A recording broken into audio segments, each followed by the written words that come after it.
रहमान फारस की खूबसूरत गज़ल। अच्छी आँखों के पुजारी हैं मेरे शहर के लोग, तू मेरे शहर में आएगा तो छा जाएगा।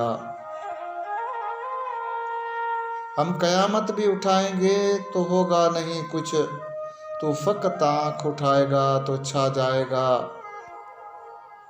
फूल तो फूल हैं वो शख्स, अगर कांटे भी अपने बालों में सजाएगा तो छा जाएगा। यूं तो हर रंग है सजता है बराबर तुझ पर, सुर्ख पोशाक में आएगा तो छा जाएगा। पनखड़ी होंठ मधुर लहजा और आवाज उदास, यार तो शेर सुनाएगा तो छा जाएगा। जिस मुसवर की नहीं बिकती कोई भी तस्वीर, तेरी तस्वीर बनाएगा तो छा जाएगा।